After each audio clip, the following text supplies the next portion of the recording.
Hi hello welcome to Rafi theatre. நான் உங்க ரஃபி. இன்னைக்கு திரை விமர்சனம் நினைச்சு நம்ம பார்க்க போற படம் சுதா கொங்கரா இயக்கத்துல சிவகார்த்திகேயன், ரவிமோகன், அதர்வா, ஸ்ரீலீலா இவங்க நடிப்புல வெளிவந்திருக்க படம் தான் பராசக்தி. இந்த படத்தோட கதையை பத்தி பார்த்தோம்னா 1954 காலகட்டத்தில் அப்போது இருந்த மத்திய அரசாங்கம் இந்தியா முழுவதும் ஒரே ஆட்சி மொழியா ஆக்கணும், அது இந்தியா தான் இருக்கணும் அப்படின்னு சொல்லிட்டு என்ன செய்யறாங்க, இந்திய எல்லா ஸ்டேட்டும் பேசணும்னு சொல்லிட்டு கட்டாயப்படுத்துறாங்க. இந்தியை விட எங்களுடைய தாய்மொழி தமிழ் தான் அப்படின்னு சொல்லிட்டு புறநானூற்று மாணவர் படைங்கிற ஒரு இயக்கம் போராடுது. அந்த இயக்கத்தோட தலைவர் யாருன்னா எஸ்கே. இந்த போராட்டத்துல அவர் ஜெயிச்சாரா ஜெயிக்கலையா, அந்த போராட்டத்துல அவர் பட்ட துன்பம் என்ன, அதுக்கு பின்னாடி என்னென்னலாம் நடந்துச்சு அப்படின்னு சொல்றதுதான் இந்த படத்துடைய கதை. முதல்ல பாத்தீங்கன்னா இந்த ஸ்கிரிப்டை தேர்ந்தெடுத்த சுதா கொங்கரா மேம்க்கு பெரிய சல்யூட் போட்டுக்கிறோம். ஏன் அப்படின்னு சொன்னா, தமிழ் மொழிக்காக போராடி உயிர் நீத்த மொழி போராளிகள் இருக்காங்க இல்லையா, அவங்கள நினைவு கூர்றது மாதிரி இந்த படத்தை எடுத்து வச்சிருக்காங்க. இன்னைக்கு இருக்கிற அரசியல் சூழ்நிலை இந்த படத்தை அவங்க தைரியமா எடுத்தாங்க இல்லையா, அதுக்கு மிகப்பெரிய சல்யூட்டை நம்ம சொல்லிக்கணும். ஏன் அப்படின்னு கேட்டீங்கன்னா, இன்னைக்கு காலகட்டமே நமக்கு சரியில்லை. இன்னைக்கு வரைக்குமே அந்த 1954 போராடினாங்க இல்லையா, இன்னைக்கு வரைக்குமே மறைமுகமா இந்தி திணிப்புடைய வேலை நடந்து கொண்டே தான் இருக்கிறது. இது நான் சொல்லாட்டினாலும் உங்களுக்கே தெரியும். இந்த பிரச்சனை இன்னைய வரைக்கும் காலகட்டத்திலையும் மறைமுகமா நம்மளுக்கு தாக்குதல் நடந்துகிட்டே இருக்கு தமிழ் மொழி மீது. இதை எல்லாருமே ஒத்துக்கிட்டு தான் ஆகணும். அந்த மாதிரி சூழ்நிலை இந்த படம் வெளியில வந்ததுங்கிறது பெரிய விஷயமா இருக்கு. ஏன்னா படம் வெளிவரதுக்கு முன்னாடி பார்த்தீங்கன்னா சென்சார் போர்டுல அந்த பிரச்சனை இருக்கு, இந்த பிரச்சனை சொன்னாங்க. ஏன் இந்த சென்சார் போர்டுக்கு தேவையில்லாத வேலை, ஏன் இப்படிலாம் பண்ணணும், ஏன் கருத்து சுதந்திரம்னா இல்லையா அப்படின்னு நம்ம நினைச்சுக்கிட்டு இருந்தோம். ஆனா படத்தோடைய ஆழத்தை பார்க்கும்போது உண்மையிலேயே சென்சார் போர்டு தலையிட்டு இந்த 24 கட்சி கொடுத்தது பெரும் நன்மைன்னு தான் நான் நினைக்கிறேன். ஏன்னா அந்த அளவுக்கு பாத்தீங்கன்னா நம்மளை உணர்ச்சி பொங்க வச்சிடுறாங்க. நான் இந்தி பேசும் மக்களுக்கோ இந்திக்கோ எதிரானவர்கள் அல்ல, இந்தி திணிப்புக்கு எதிரானவர்கள் அப்படிங்கிற ஒற்றை கருத்தை அழகா சுதா கொங்கரா மேம் 163 நிமிஷத்துக்கு அந்த ஒற்றையனை வச்சுட்டு அழகா டெவலப் பண்ணி சூப்பரா சொல்லியிருக்காங்கன்னு சொல்ல முடியும். இதுக்கு உண்மையிலே சொல்ல இந்த படக்குழுக்கு ஒட்டுமொத்தமா பாராட்டணும். சிவகார்த்திகேயன் இந்த படத்தோடைய ஹீரோ. சிவகார்த்திகேயன் ஒரு டைம்ல பாத்தீங்கன்னா பயங்கரமா எப்ப பார்த்தாலும் சலபுள்ள சங்கு கருத்தவெல்லாம் கலீஜா இந்த மாதிரியே குத்துப்பாட்டு ஆடிட்டு அவரோட ட்ராக் பாத்தீங்கன்னா ஒரு மாதிரியா ஒரு கமர்ஷியல் ஹீரோ மாதிரி போயிட்டு இருந்த அவருக்கு அமரன் அப்படிங்கிற ஒரு படம் பெரிய திருப்பு முனையை கொடுத்துச்சு. அவருடைய ஹிஸ்டரியில அதிகமான கலெக்ஷன் எந்த படம் கேட்டோம்னா அமரன். அது மட்டும் இல்லைங்க, அவருக்கு பயங்கரமான நல்ல பேரை வாங்கி கொடுத்துச்சு, தமிழ் மக்களிடையே பெருத்த வரவேற்பு கொடுத்துச்சு. நம்ம உன்னிமோந்தன் சாருடைய வாழ்க்கை வரலாறை அவ்வளவு தைரியமா எடுத்து அவருக்கு ஈக்குவலா என்ன நடந்துச்சுங்கிறத ரொம்ப தெளிவா எடுத்து அதை நல்லா ப்ரெசென்ட் பண்ணி எல்லாமே பக்காவா அமைஞ்சு எல்லாருடைய மனசுல இடம்பெற்ற சிவகார்த்திகேயனுக்கு ஒரு யோசனை என்னன்னு கேட்டா, நம்மளும் இந்த மாதிரி ஒரு படங்களை நடிச்சோம்னா மக்கள்கிட்ட பேராதரவு நம்மளுக்கு கிடைக்குங்கிற நம்பினாரோ என்னமோ. நம்மளுக்கு ஃபர்ஸ்ட் சில்ட்ரன்ஸை தான் நம்ம திருப்திப்படுத்தணும், 2K கிட்ஸை தான் திருப்திப்படுத்தணும் அப்படிங்கிற அப்படி அந்த ஒரு பார்வையில இருந்து அவருக்கு அமரன் படம் ஒரு ஐ ஓப்பன் ஆச்சு. அதுக்கு பின்னாடி இந்த ஸ்கிரிப்டை செலக்ட் பண்ணியிருக்காரு. ஏன்னு கேட்டேன்னா, சூர்யாவே என்னால் முடியாதுன்னு கைவிட்ட இந்த ஸ்கிரிப்டை சிவகார்த்திகேயன் நான் பண்ணித்தரேன் மேடம் சொல்லிட்டு எடுத்த கட்ஸுக்கு சிவகார்த்திகேயனுக்கு ஒரு பெரிய சல்யூட் பண்ணணும். ஏன் அப்படி சொன்னீங்கன்னா, இந்த படம் அவருக்கு பெரிய மைல் ஸ்டோனை கிரியேட் பண்ணியிருக்கும்னு நான் நினைக்கிறேன். இப்போ பார்த்தீங்கன்னா சிவகார்த்திகேயன் மிகப்பெரிய சந்தோஷத்துல இருப்பாருங்கிறதுல சந்தேகமே இல்லைங்க. ஏன்னா இந்த படத்தோடைய அவருக்கு என்ன நினைச்சாரோ அந்த வெற்றி அவருக்கு கிடைச்சதுன்னு சொல்ல முடியும். ஓகே, இப்போ படத்துக்குள்ள போகலாம். சிவகார்த்திகேயனோட நடிப்பு என்னன்னு கேட்டீங்கன்னா அவுட் ஆஃப் த பாக்ஸ்ன்னு சொல்லுவாங்க இல்லையா, அதாவது நீ பண்ணியா நான் பண்றேன். விஜய் சேதுபதி பார்த்தீங்கன்னா தலைவன் தலையில பண்ணியிருப்பாப்ல, நித்யா மேனன் ஆக்ட் பண்ணணும், ஐயோ இதுக்கு மேல நம்ம ஒருபடி மேல போகணும்னு சொல்லிட்டு இவர் கத்த அதெல்லாம் பார்த்தீங்கன்னா அவுட் ஆஃப் த பாக்ஸ் சொல்லுவோம். டைரக்டர் சொன்னதை விட நம்மளுக்கு இது நல்லா இருக்குதான்னு சொல்லிட்டு பெர்ஃபார்ம் பண்ண ஒரு கதை நம்மளுக்கு தெரிஞ்சிச்சு. அந்த வேலையெல்லாம் செய்யாம சிவகார்த்திகேயன் வழக்கமான சேட்டையை பண்ணாம டைரக்டர் ஹீரோவா இருந்து அவங்க என்ன சொன்னாங்களோ அதை அப்படியே நடிச்சு எந்த வித பில்டப் இல்லாம அமரனுக்கு ஈக்குவலா இல்லைனாலும் ஒருபடி பக்கத்துல போய் நின்றுட்டாப்புல இந்த பராசக்தி படத்துல அவருடைய ஆக்டிங் சொல்லலாம். அதுக்கடுத்து பாத்தீங்கன்னா அதர்வா சிவகார்த்திகேயனோட தம்பியா வர்றாப்புல, அந்த அதர்வா வர்ற போர்ஷன்லாம் உண்மையிலேயே தியேட்டர் தெரிக்குங்க. அப்படி ஒரு என்ன சொல்றது, அப்படி ஒரு மொழி போராளியா அவர் நடிச்சிருப்பாரு. உண்மையிலேயே சொல்றேன், அதர்வா இந்த அளவுக்கு பண்ணுவாருன்னு சொல்லிட்டு சத்தியமா யாருமே எதிர்பார்த்திருக்க மாட்டாங்க. அவருடைய ஹேர் ஸ்டைல் அதெல்லாம் பார்த்தோன்னா இவர் தான் வில்லணும் அப்படிங்கிற மாதிரி தோணுச்சு. ஆனாலும் பார்த்தீங்கன்னா அதர்வா பின்னி பெடல் எடுத்துட்டாப்புல, கண்ணுக்குள்ளே நிற்கிறாருங்க, பயங்கரமா பண்ணியிருக்காப்புல அதர்வா. அதுக்கடுத்து பார்த்தீங்கன்னா ரவிமோகன் எத்தனையோ படத்துல தேவையில்லாம அந்த பிரதர், காதலிக்க நேரம்ல இந்த மாதிரி படங்கள் நடிச்சிருந்த ஜெயம் ரவிக்கு ரவிமோகனா கன்வெர்ட் ஆகி இந்த படம் வந்து பார்த்தீங்கன்னா அவருடைய கேரியர் பெஸ்ட் தனி ஒருவனாக இருந்தால் தனி ஒருவனுக்கு மேலே ஒருபடி மேலே போய் உட்காந்துச்சு. இம்புடுக்கும் பார்த்தீங்கன்னா இந்த படத்துடைய வில்லன் தான் ரவிமோகன். அவர் வர்ற சீன்லாம் பார்த்தீங்கன்னா நம்மளுக்கு கோவங்க, எனக்கெல்லாம் வந்து முன்னாடி நின்னா மூஞ்சிலே குத்திடுவேன்னு சொல்லுவேன்.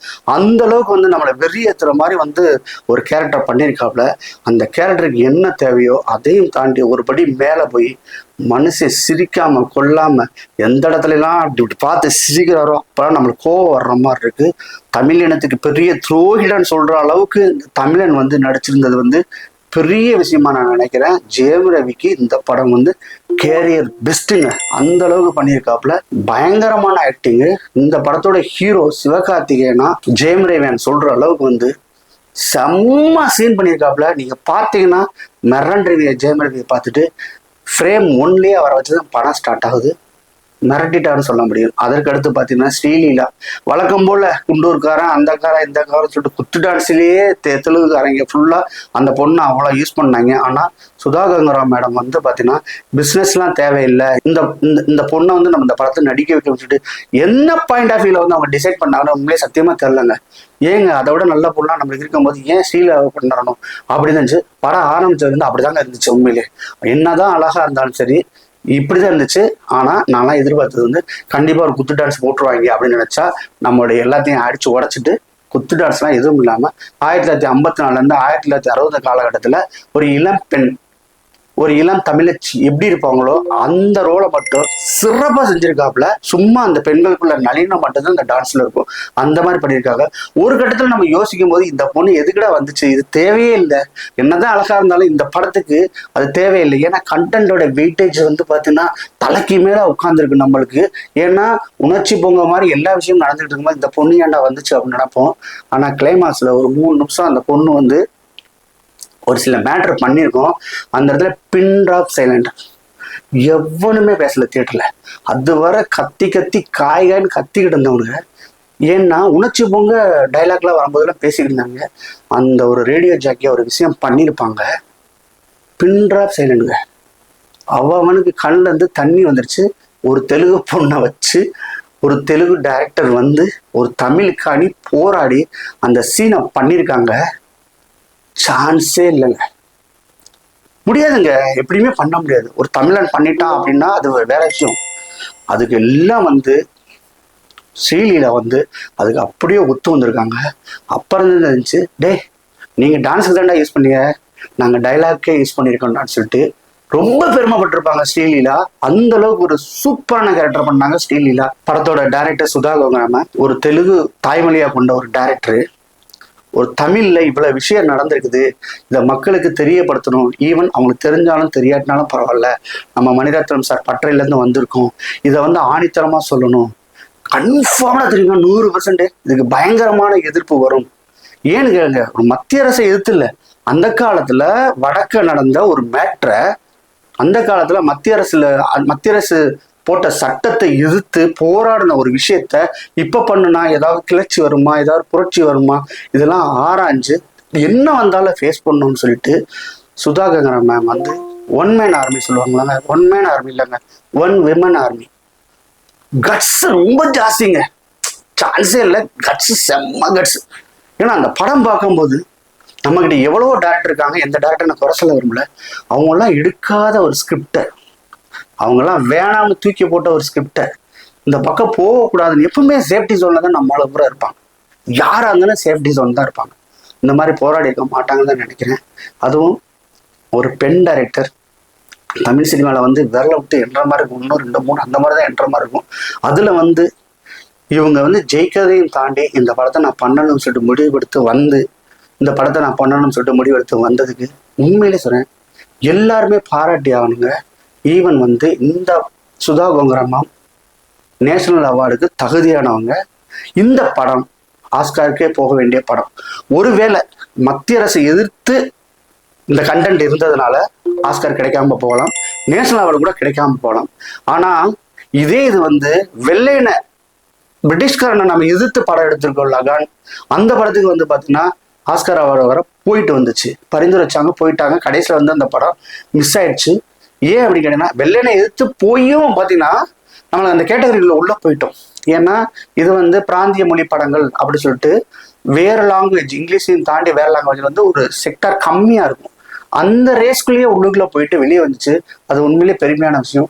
ஆனா நம்ம என்ன பண்ணி வச்சிருக்கோம் இந்த படத்துல, மத்திய அரசாங்கம் அந்த டைம்ல இருந்த அரசாங்கத்துக்கு எதிராக இந்த மாதிரிலாம் நடந்துச்சு, மத்திய அரசாங்கம் வந்து தமிழருக்கு எதிராக இந்த மாதிரிலாம் பண்ணுனாங்கிற ஒரு விஷயத்த சொன்னதுனால இது வந்து நேஷனல் அவார்டுக்கு தகுதியான படமா இருந்தாலும் கிடைக்க போறது இல்லை. ஆனாலும் பார்த்தீங்கன்னா இதெல்லாம் தாண்டி மக்களுடைய ஆதரவும் மக்களுடைய அன்பும் மக்களுடைய கைதட்டலும் கிடைச்சா போதும் தான் சுதா கங்கரமாம் நினைச்சிருக்காங்களே ஒழிய அவார்டுக்கான எடுக்கணுங்கிறத சுத்தமா நினைக்கவே இல்லைங்க.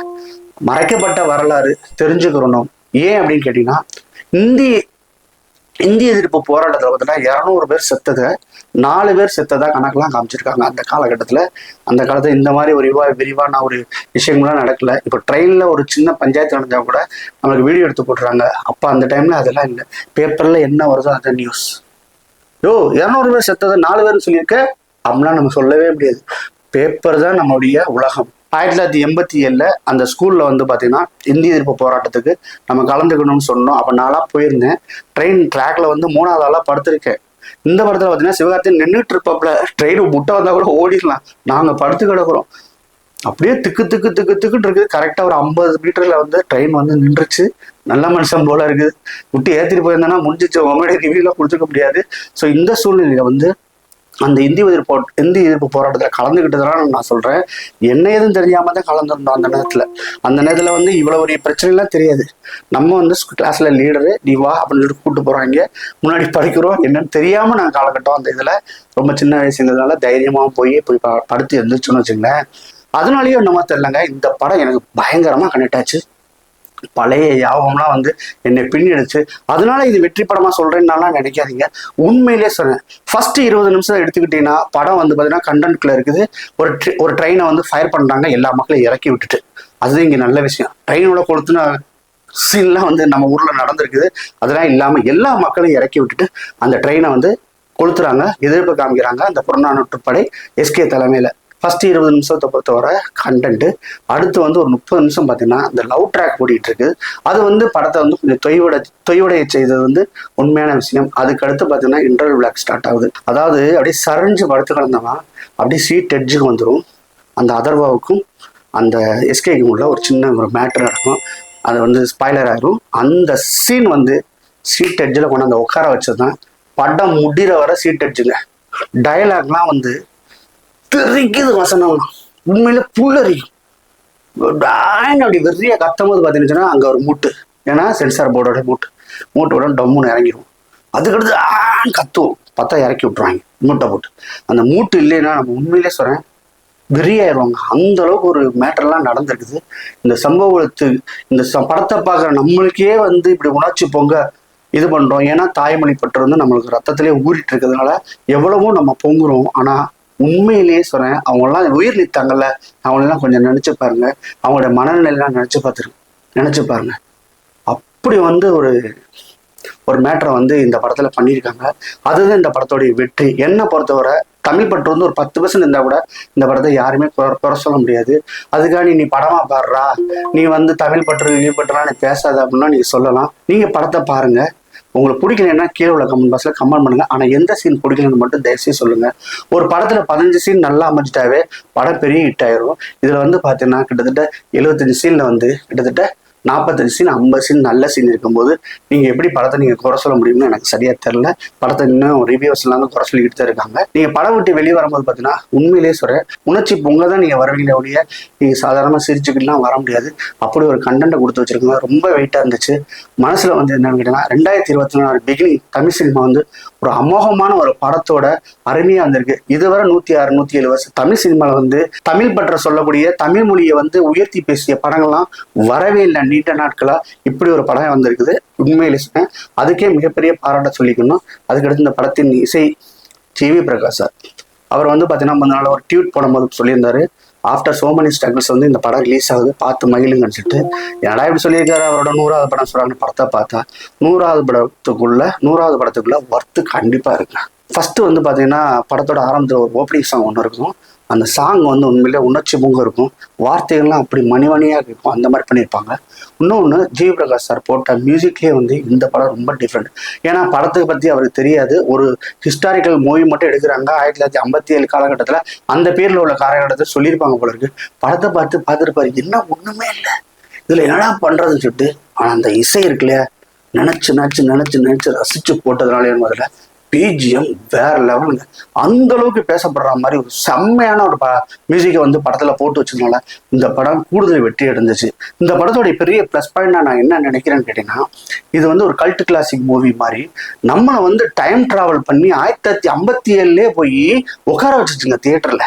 நம்ம 2026 இல்லை. அந்த படம் ஓடும் போதே அதனுடைய ஆர்ட் டைரக்டர் வேலையும், மியூசிக்கோட வேலையும், இந்த டைரக்ஷனுடைய வேலையும், அந்த ஷார்ட்ஸ் பியூட்டி எல்லாத்தையும் சேர்த்துட்டு நம்ம 1954 55 காலகட்டத்தில் நம்மளை போய் உட்கார வச்சுச்சு.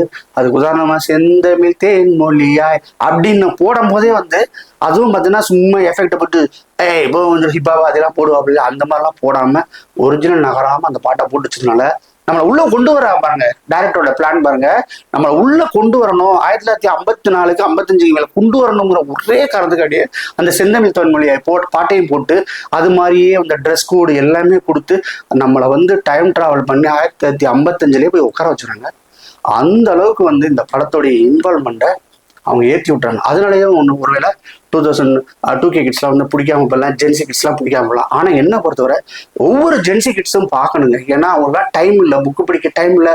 புறநானூற்று படை என்னடா அப்படின்னு தெரியாது, புறநானூற்று மாணவர் படை என்னன்னு தெரியாது, இந்திய திணிக்க வந்தாங்களா, இப்பெல்லாம் சம்பவம் நடந்துச்சாலாம் கேட்குறாங்க. அவங்க எல்லாம் பார்த்து தெரிஞ்சுக்கணும். இப்போ 10 வயசு பிள்ளையிலேருந்து 100 வயசு பிள்ளை வர புரியுற மாதிரி ஒரு படத்தை எடுத்து வச்சுருக்காங்க.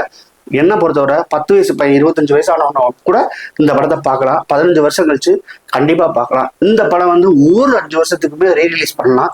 அது தவிர தமிழ் நல்லா தெரியணும், தமிழ் பற்று உள்ள எல்லாருமே வந்து ரிப்பீட்டடா வந்து இந்த படத்தை பார்ப்பாங்கிறதுல எந்த சந்தேகமே இல்லை. அந்த அளவு ஒரு படத்தை எடுத்து வச்சிருக்காங்க. இந்த படக்குழுக்கு பெரிய நன்றியை சொல்லிக்கிறோம். 2026 வந்து சூப்பரா போக போகுது அப்படிங்கிறதுக்கு இந்த பராசக்தி படம் வந்து பெரிய எடுத்துக்காட்டா சொல்லலாம். ஏன்னா ஜனநாயகம் வரலன்னு சொல்லிட்டு பராசக்தி மேல பயங்கர கோவப்பட்டாங்க. பேனர் கிளிக்க போறோம், அது பண்ண போறோம், இதை பண்ணோம்னு சொல்லிட்டு அவங்க எல்லாருமே இந்த படம் வந்து ஆஃப் ஆயிடுச்சு. ஜனநாயகம் போட்டி போடுற ஒரு படமா தான் அமைஞ்சிச்சு. போட்டி வந்து ஹெல்த்தான போட்டி தாங்க, ஹெல்த்தான போட்டி தான். அந்த காலத்துலாம் பார்த்தீங்கன்னா பயங்கரமான எதிரின்னு சொல்ற கமலஹாசன் ரஜினி சார் படம்லாம் வந்து பயங்கரமா ரிலீஸ் ஆகும். அந்த டைம்ல விக்ரம், மாவீரன் நிறைய சொல்லிட்டே போகலாம். காக்கி சட்டை பார்த்தீங்கன்னா அந்த பக்கம் மனிதன், இந்த மாதிரி படங்கள்லாம் பயங்கர போட்டியில தான் வந்துச்சு. அதே மாதிரி இப்போ பார்த்தீங்கன்னா காலகட்டத்தில் வந்து விஜயஜித் படம் வந்து ரொம்ப வந்திருக்குது, செம்ம வந்திருக்கு. வில்லன் வந்த டைம்ல பார்த்தா திருமலை, அந்த மாதிரி உங்களுக்கே தெரியும் நிறைய படங்கள் வந்து பார்த்தீங்கன்னா போட்டியே வந்துச்சு. அந்த மாதிரி சூழ்நிலை வந்து ஒன்றுமே பிரச்சனை இல்லைங்க. சிவகார்த்திகேயன் வந்து தளபதியோடைய சிஸ்டின் அப்படிதான் இருப்பாரு. அந்த ஒரு போட்டி போடுறதுக்காண்டி வரல, அவங்களுடைய கணக்கு பொங்கலுக்கு வந்தா நல்லா இருக்கும்னு சொல்லிட்டு இது உண்மையா சொன்னேன். சிறப்பான பொங்கலுக்கு வர வேண்டிய படம் தான். அதுக்காண்டி ஜனநாயகன் பொங்கலுக்கு வர வேண்டிய படம் இல்லையா அப்படிலாம் கேட்காதீங்க. அதுவுமே வந்திருக்கணும், வந்திருந்தா நல்ல விஷயம் தான். ஆனா ஏன் சென்சார் போர்டு வந்து இவ்வளவு தூரம் பிரச்சனை பண்றாங்கிறத நம்ம படம் வந்த பின்னாடி தான் சொல்ல முடியும். படத்தை பார்த்த பின்னாடி தான் இது சென்சார் படத்துக்கு சென்சார் பிரச்சனை பண்ணது சரிதான், சென்சார் பிரச்சனை பண்ணது சரிதாங்கிறத நம்ம அப்ப சொல்ல முடியும். இப்போ வந்து அதுக்குள்ள நான் போக விரும்பல. ஆக மொத்தத்துல வந்து இந்த பராசக்தி படம் வந்து எல்லாமே குடும்பமா கண்டு ரசிக்க வேண்டிய படம். ஏற்கனவே 550 ஸ்கிரீன்ல போட்டது வந்து நம்ம ஜனநாயகன் படம் ரிலீஸ் ஆகாதனால 200 ஸ்கிரீன் போட்டுச்சு. அதுவே பெரிய வரவேற்பு. சிவகார்த்திகேயன் அந்த டீமுக்கே கிடைச்ச வெற்றி நினைக்கிறேன். அவங்க வசூலை எல்லாம் கண்டிப்பா அவங்க வந்து மைண்ட்லேயே கொண்டு வந்திருக்க மாட்டாங்க. இந்த கதை வந்து எல்லாத்துக்கும் போய் சேரணுங்கிறத பிடிவாதமா இருப்பாங்க. தீய பத்த வச்சுட்டாங்கன்னு நான் சொல்ல முடியும். தமிழ் வாழ்க வெல்க. மீண்டும் வேற ஒரு வீடியோ சந்திக்கிறேன். அதுவரை பை. இந்த வீடியோ பிடிச்சிருந்துச்சுன்னா லைக் பண்ணுங்க, ஷேர் பண்ணுங்க, கமெண்ட் பண்ணுங்க. ரஃபி தியேட்டரை மறக்காம சப்ஸ்கிரைப் பண்ணிருங்க, பெல் பட்டனை கிளிக் பண்ணிருங்க.